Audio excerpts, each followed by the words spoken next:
www.rti.co.th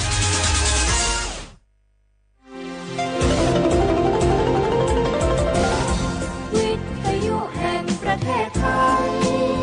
ให้ความรู้คู่ความสุข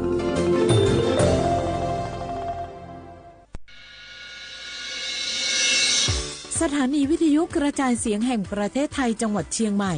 AM 1476 กิโลเฮิรตซ์สถานีวิทยุภาคภาษาชาติพันธุ์แห่งเดียวในประเทศไทยที่มีความทันสมัยเชื่อถือได้สร้างอัตลักษณ์กลุ่มชาติพันธุ์สู่สากล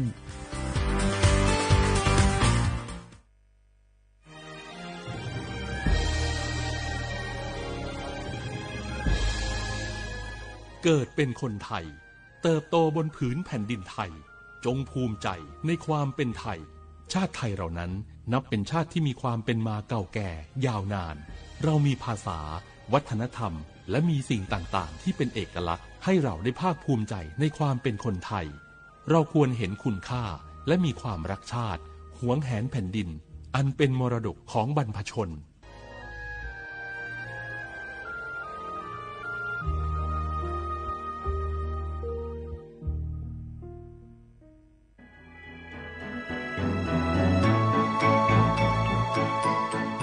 การปกครองระบอบประชาธิปไตยจะมีความมั่นคงก้าวหน้าเพียงใดขึ้นอยู่กับการที่ประชาชนในชาติรู้จักสิทธิเสรีภาพทำหน้าที่ตามความรับผิดชอบและมีคุณธรรมเมื่อมีความคิดเห็นที่แตกต่างเราจึงต้องเรียนรู้และแก้ปัญหาไปด้วยกัน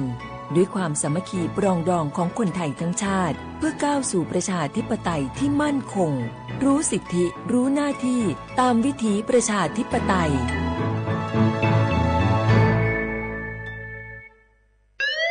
คุณผู้ฟังคะทุกวันนี้มิจฉาชีพมาในรูปแบบใหม่ๆมากมายที่เราอาจคาดไม่ถึงผมเนี่ยก็เคยโดนมิจฉาชีพโทรมาบอกว่าเป็นเพื่อนสนิทแล้วขอยืมเงินโชคดีนะที่เพื่อนคนนั้นอยู่ด้วยกันกับผมเลยรอดหนูก็เพิ่งโดนโทรมาบอกว่าเป็นตำรวจบอกว่าหนูมีคดีเกี่ยวข้องกับยาเสพติดแล้วก็ต้องโอนเงินไปเพื่อเคลียร์คดีโชคดีที่ตั้งสติแล้วก็ตรวจสอบก่อนไม่อย่างนั้นเงินเก็บหนูคงหายหมดแน่ๆเลยหากมีคนอ้างว่าเป็นเจ้าหน้าที่หรือให้โอนเงินอย่ารีบเชื่อต้องตรวจสอบข้อมูลกับหน่วยงานโดยตรงห้ามโอนเงินหรือให้ข้อมูลส่วนตัวเด็ดขาดและอย่าลืมนะคะว่าถ้าหากพบข้อความหรือโทรศัพท์แปลกๆให้แจ้งเจ้าหน้าที่ที่สายด่วน191หรือ1599เพื่อช่วยกันป้องกันและหยุดยั้งมิจฉาชีพค่ะร่วมด้วยช่วยกันเฝ้าระวังภัยรู้ทันมิจฉาชีพเพื่อความปลอดภัยของทุกคนด้วยความปรารถนาดีจากสำนักงานประชาสัมพันธ์ที่3กรมประชาสัมพันธ์เจ็บป่วยเล็กน้อยอาทิมีไข้ไอเจ็บคอปวดข้อเจ็บกล้ามเนื้อใช้สิทธิบัตรทอง30 บาทปรึกษาเภสัชกรรับยาตามอาการไม่เสียค่าใช้จ่ายยื่นบัตรประชาชนได้ที่ร้านยาที่มีสติ๊กเกอร์ร้านยาคุณภาพของฉันให้บริการดูแลอาการเจ็บป่วยเล็กน้อย30 บาทรักษาทุกที่ที่ร้านยาคุณภาพของฉันสอบถามเพิ่มเติมสายด่วนสปสช1330 24 ชั่วโมง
你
เสียความฝุ่นเขาคว้างอ่ะอเมซา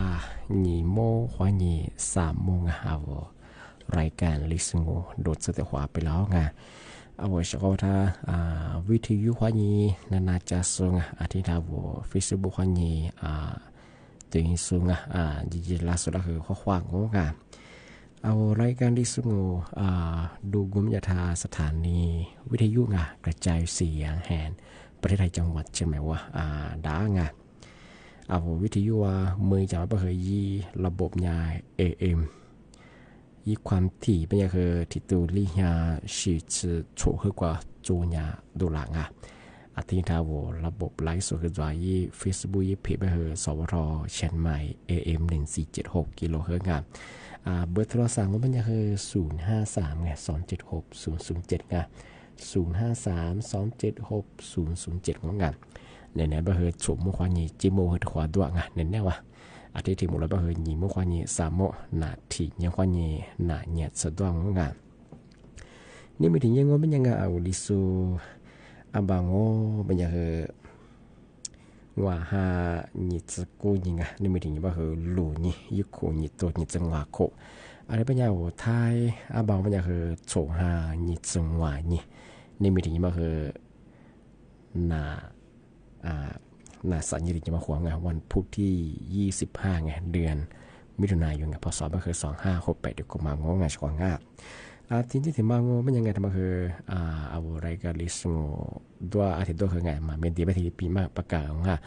มื่อสัปดาห์สำนักงานกรมอุตุนิยมวิทยาทำมาคือมีฮิลุยจากวัตถุแต่จะมาปีมากสุดจริงช่างแต่แจ้งเตือนย่าเธอกรมอุตุนิยมวิทยาไงย่ามีตะปูกุญโซยาเจ้าหน้าที่ย่าแจ้งพลังมาคือไงเธอหนีจะเห็นยัง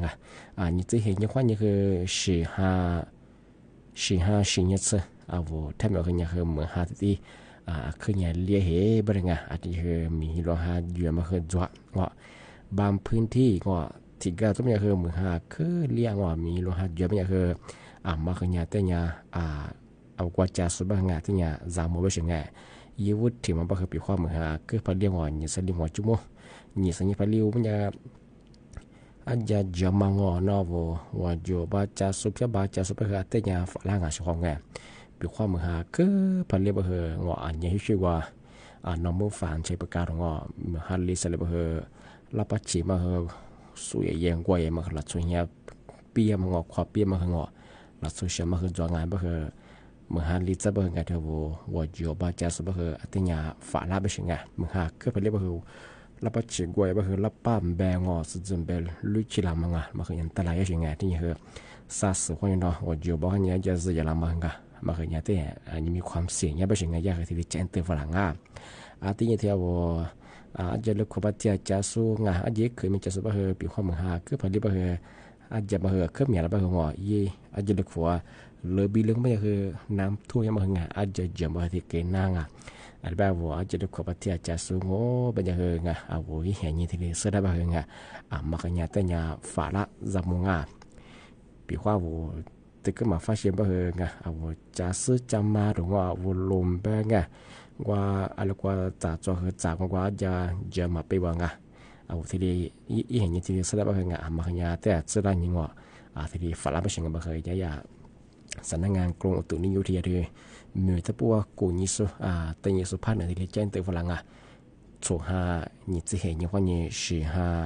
สิญญาสังอ่ะทำไมสัจจิชาวฝรั่งอ่ะที่ยิงที่ถึงบางงมันยังไงทำไมคือแต่ก็ทุกวันนี้คือสู้หุ่มยาวไงมาสู้ๆจ่ายไปคือตัวปีมากไงมาคือเนี่ยคือ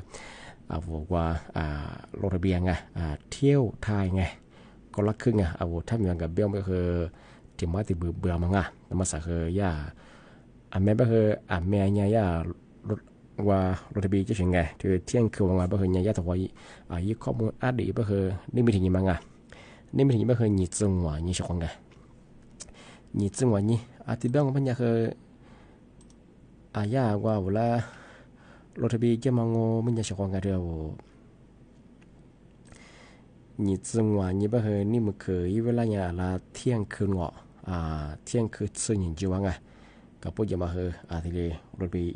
ทะเบียนย้อนมาคือยังไงนี่มันคือมองมาที่ว่าผู้ประกอบการไงถ้าอีร้านเปิดซูงโรงแรมแบงร้านอาหารแบงที่พัดแบที่ย่าอีร้านเปิดซูที่ไงย่าผู้ประกอบการอย่างคือโซนี่มันคืออย่างคือเกือรถทะเบียนที่ลีแจ้บริษัทงาที่แบงก็ไม่ใช่ที่สำหรับไงที่คนทั่วไปไงกับเบซูงไม่ใช่คือเวลาว่ารถทะเบียนจะมาคือเนี่ยชื่อที่นี่ไงก็พูดอย่างไงที่นี่คือกว่าจองที่พักมาคือเนี่ยคือชื่อกับพูดอย่างที่จองที่ตั้งของที่ไม่ใช่คือถูกมาคือเนี่ยย่ายี่สิจังกับย่าสองไงบ่เคยชอบงานมาสนใจให้บางงานที่กับเบกับกว่าสูงบางอย่างรถเบย์แล้วบางอย่างคือก็เนี่ยจุฬาชอบงานปีขั้นว่าต่างจังหวัดเยอะคืองอปีขั้นลงได้ถึงมาเปิดแล้วบางคือรัฐบาลเตี้ยเบื่องอคือเตี้ยเบื่อบางคือเนี่ยที่เนี่ยสายชอบงานที่เบื้องก็ไม่ยังไงถึงมาคือยรถเบย์จะมาคืองานที่มันคือเนี่ยคือเที่ยงคือเนี่ยที่บอกว่ายี่ล้านเปิดส่วนงานผู้ประกอบการงานทำไม่ดีงานที่คนทั่วไปไงกับเบสไม่ใช่คือชีฮาทิ้งยิงแท้รถทะเบียนยังว่างานที่แบบนี้ย่าไปแล้วมาคือไงถูกมาคือไงคือ1คนไงที่ว่ามันจะคือ20เนี่ยคือหัวมันว่าเป็นไงเมืองหลักมันจะคือซาสิตซาควาอยู่หน้างที่เนี่ยคือที่บอกว่าเมืองก็ร้อนมันจะคือหนีควาที่เลยอยู่หน้าตรงไงมันคือเนี่ยหัว20งานที่สามารถใช้ได้ไงหัวควาที่เลยอยู่หน้าตรงไงก็ที่จุดจะดำมาเป็นเนี่ยซาควาอยู่หน้างว่าจุดจะเรียกว่านอกเมืองเป็นไงจุดสีเขาเป็นจะคือหนีควาที่เลยอยู่หน้าตรงไงที่เป็นจะคือย่าเป็นจะคือปีว่าที่พัดไงจอนที่พัดอยู่ตั้งดูพัดจอยยังไม่เคยเนี่ยราคา20เนี่ยสัตว์ตัวเนี่ยคือสัตว์ตัวมันก็คุยเจ๊บุรุษงาสัตว์ตัวบางงาปีขว้างาที่เที่ยวธรรมดางงไม่ยังไง ที่เรานาทีนี้ข้อนี้นวันยังว่ายังไม่คือวันธรรมดายังคือรัฐบาลยังหวาดเบื่องอเอาไว้หวาดเบื่อสิ่งไงปีว่าเอาไว้ตากมางอเอาที่พามาติดตัวแบบบางงอที่ตัวแบบบางคือรัฐบาลยังคือหวาดเบื่อเอาไว้หวาดไงถูกมาคือหวาดเหี้ยหัวสิ่งไงตัวมาคือยกตัวอย่างงานมาคือยังไม่คือเที่ยววันธรรมดาอย่างคือนาทีนี้ข้อนี้นวันยังไงที่จริงมันคือยังไม่คือเที่ยววันหยุดไงปีว่าคือนาโชนี้นานี้มันก็ชื่อเที่ยวว่าวันนักขัตฤกษ์ไงที่วันอยู่รัฐบาลก็คือไงเอาที่เชียร์พักเยอะมันจะคือรัฐบาลย่าเวลาลี10%เบื่อบ่ตรงไงเอาคือโฉด10%ที่เรียกเบื่อตรงไงช่วงวันอยู่จะคือเอาโฉด10%เบื่อรัฐบาลคือลี10%กับปีว่าที่ผ่านมาทิศตัวมางาทิศตัวมันจะคือเอาโฉดหาเบื่อไงรัฐบาลคือลีหาเบื่อใช่ไหมที่มาคือที่ว่าช่วงวันหยุดไงที่น่าซื้อไงแทนกับเบ็ดงานอธิบายแบบข้อเดียวที่ว่าธรรมดาก็คือนาทีนี้ข้อนี้นวันนี้ก็คือเนี่ยรัฐบาลวัดซื้อเลยเบื่อใช่ไหมอธิบายว่าไม่ใช่เฉพาะงานมาปีว่าสนใจไงลงทะเบียนก็คืองานมาคือกว่ายี่แอปพลิเคชันอย่างคือAmazing ไงAmazing Thailand แม่งานมาคือวันนี้ดาวน์โหลดได้เฉพาะงานมาคือวันนี้ลงทะเบียนย่องานเธอบอกว่ากับบิสเป็นงานที่สิงหาทีนี้กับว่าอย่างงานนี่มันคือนี่สักนี่คืองานนี่คือสักก็คือส่วนใหญ่คือเรียกว่าผู้ประกอบการไงเอาวิลาปุสุก็คือยาที่เลยเกิดลงทะเบียนย่องานทำมาเดี๋ยวมาปีมาสิ่งเจ้าเฉพาะงานที่เป็นยังไงชิลาวเฉพาะยามกว่าจุดดีฝรั่งเนาะเอาบ้านปุ่มแสงทองหมดเลยไงเอาลิซูชิมกว่าอันนี้แท้อันนี้โซลิซูมังยาคือมากกว่าจุดดีฝรั่งเอาอันยาวันนี้ถึงยากว่าเหี่ยวกว่าจะคือหลายชาติกับยาบ่ดงไงบ่คือเอาลิซูมากกว่าไงเอาลิซูชิมกว่าคือแต่ผู้ก็คือดีฝรั่งada bah ngah awu to koren nanya si kwanga awu si kota masalah sudah ke kwang ngah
生命中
artinya asyik wo aci ya kan nanya Falanga pihwa avo lo tabia mah ada kwa lo ya mah nga nanya Falanga tega do kala masa sudah nga avo masa banyak di nanya Falanga nga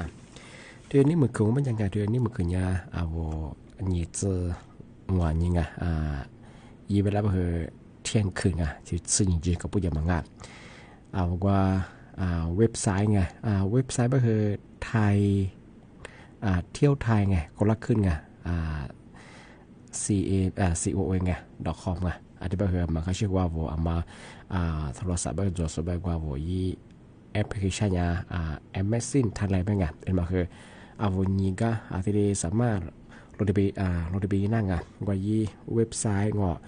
เว็บไซต์เที่ยวไทยคนละขึ้นไงที่นี่คือกว่าอีแอปมันคืออีมีอย่างAmazon ไทยไรบ้างไงมันคือที่ได้ยิงกางที่ได้เราได้ไปนั่งไงมายีมากู้บ้างไงว่ามายีกู้ส่งอายาถูกู้ส่งได้ที่ดียีจะคือดังง่ะนี่มันเกือบเนี่ยที่เราบอกว่าผู้ประกอบการไงที่เราบอกเอาไว้รับเปิดส่งอ่ะที่เราบอกกับเบสงโง่เป็นยังไงที่15ที่เนี่ยบ้างนั่นเนี่ยนั่นเนี่ยตัวไง15ที่เนี่ยไงที่เราบอกกับเบสเนี่ยคือเราจะไปที่ย่องง่ะเอาบอกว่าเว็บไซต์เจแอปเจงอหนีการที่ดีเราได้ไปยินนะงา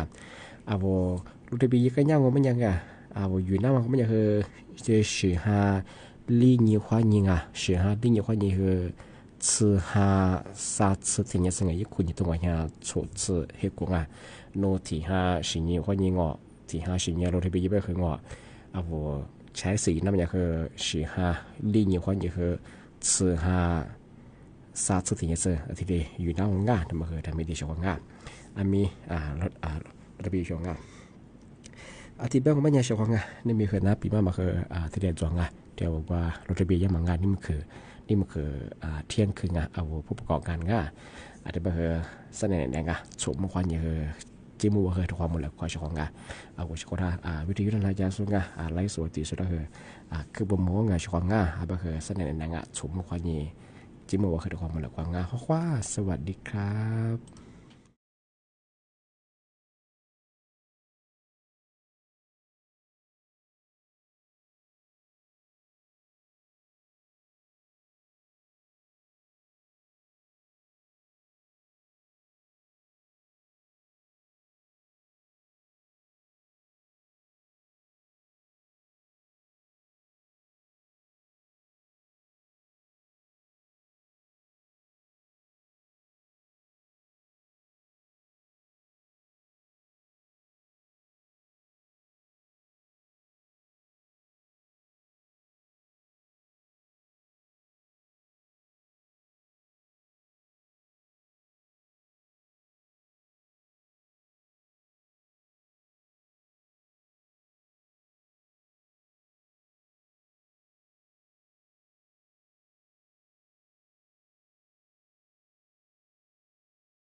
รับฟังข่าวต้นชั่วโมง 15 นาฬิกากับชลธรจันยาครับ